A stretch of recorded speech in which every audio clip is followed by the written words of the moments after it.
এবং এই গতকাল যে ডাকসু নির্বাচন হলো দীর্ঘ 28 বছর পরে, যেখানে রেজাউল হক চৌধুরী শোভন, তো তিনি নুরুল হক নুরু বিজয়ী হয়েছিলেন আমরা রাতে জেনেছি, এবং শোভন পরাজিত হয়েছেন। তিনি বিকেলে এসেছিলেন, বিকেলে এসে তিনি নুরুকে অভিনন্দন জানিয়েছেন এবং তার সাথে একসাথে কাজ করার ঘোষণা দিয়েছেন এবং বলেছেন নুরুকে দায়িত্বশীল অবস্থায় থেকে যিনি যারা কাজ করেন। এবং তারপরে কিন্তু গতকাল যারা নির্বাচনের বর্জনের ঘোষণা দিয়েছিলেন, এই ছাত্র অধিকার সংরক্ষণ পরিষদ এবং অন্যান্য যারা প্রগতিশীল জোট সবাই যখন বলেছিলেন তারা নির্বাচন বর্জন ঘোষণা, তখন কিন্তু কথা থেকে যায় যখন নুরু বিজয়ী হয়েছেন তাহলে পরবর্তী পদক্ষেপটা তার কি হবে। তো এই বিষয় নিয়ে আসলে তারা বৈঠক করেছেন কিছুক্ষণ আগে এবং তারা বেরিয়ে গণমাধ্যমের সাথে কথা বলেছেন। তা আমরা একটু নুরুর কাছে যেতে চাই।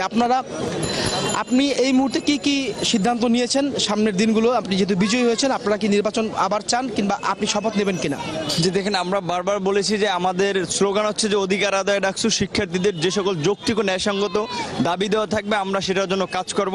আপনারা দেখেছেন যে নির্বাচন যে গতকালকে হয়েছে, সেই নির্বাচন প্রশ্নবিদ্ধ নির্বাচন হওয়ার কারণে গতকাল কি একটি ছাত্র সংগঠন বাদে সকল ছাত্র সংগঠন এই নির্বাচন বর্জন করেছে। কারণ এই নির্বাচনে আগের রাতে ব্যালটে সিল মেরে রাখা হয়েছে এবং ব্যাপক কারচুপি হয়েছে। এত কারচুপি সত্ত্বেও আমার প্যানেল থেকে আমি এবং আখতার হোসেন দুজন বের হয়ে এসেছি।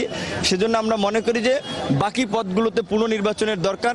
তবে আমরা দেখেছি যে ছাত্রদের দাবি হচ্ছে বাকি পদগুলো নয়, বরং এই নির্বাচনটাই হচ্ছে পুনরায় করার দাবি রয়েছে। আমিও শিক্ষার্থীদের দাবির সাথে একমত পোষণ করেছি। আমি বিশ্ববিদ্যালয় প্রশাসনকে অনুরোধ করব এই নির্বাচনের সাথে যারা সংশ্লিষ্ট ছিল তারা পদত্যাগ করে পুনরায় সকলের কাছে গ্রহণযোগ্য হয় এমন একটি নির্বাচনের আয়োজন করার জন্য। যেহেতু 31শে মার্চ আদালতের একটি নির্দেশনা রয়েছে, আমরা চাই 31শে মার্চের মধ্যেই বিশ্ববিদ্যালয় প্রশাসন এই নির্বাচন সম্পন্ন করবে। যেহেতু এই নির্বাচনে ক্ষমতাসীন যারা আছেন তাদের ছাত্র সংগঠনের সবাই অংশ নিচ্ছেন, তো আবার নির্বাচন দিলে আপনি নিশ্চিত হবেন যে নির্বাচনটি আবার স্বাভাবিক হবে?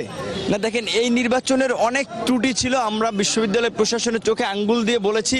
কিছু এক্সাম্পল যদি বলি, জাতীয় নির্বাচনে একটি স্বচ্ছ ব্যালট বাক্সে ভোট হয়, আমাদের এখানে ভোট হয়েছে স্টিলের ব্যালট বাক্সে। এখানে শিক্ষার্থীদেরকে ভোটের টাইম সীমাবদ্ধ করা দেওয়া হয়েছে 2টা পর্যন্ত। অনেক বাইরে শিক্ষার্থী ভোট দিতে পারেনি। এখানে আগের রাতে ব্যালট বাক্স ভর্তি করা হয়েছে। সুতরাং এই যে অস্বচ্ছ প্রক্রিয়া ছিল নির্বাচন এবং শিক্ষার্থীদের যে দাবি দেওয়া ছিল হলের বাইরে একাডেমিক ভবনে ভোট কেন্দ্র করা, এগুলোর কোনোটি মানেনি, কোনোটি না মেনে প্রশাসন তাদের ইচ্ছা মতো আমরা বলবো যে তাদের ছক অনুযায়ী এই নির্বাচনটি করেছে, যে কারণে আজকে সাধারণ শিক্ষার্থীদের কাছে সেটি গ্রহণযোগ্য হচ্ছে না। সেই কারণে আমরা পুনরায় নির্বাচনের দাবি জানাচ্ছি। মাকসুদ, যেমনটি শুনছিলেন, নবনির্বাচিত ভিপি যদি বলি নুরুল হক নুরুকে, যদিও তিনি বলছেন যে পুনর্নির্বাচনে তিনি দাবি জানাচ্ছেন এবং আসলে কিন্তু আদালতের যে নির্দেশনা ছিল 31শে মার্চের মধ্যে কিন্তু এই নির্বাচনটি আবার করতে হবে। তো উনি যেমনটি বললেন যে পুরো নির্বাচনই বাতিল করে পুনরায় যেন তফসিল ঘোষণা করা হয় এবং নির্বাচন সংশ্লিষ্ট যারা ছিলেন সবার পদত্যাগ দাবি করেছেন নুরুল হক নুরু। মাকসুদ, ধন্যবাদ রাশেদ।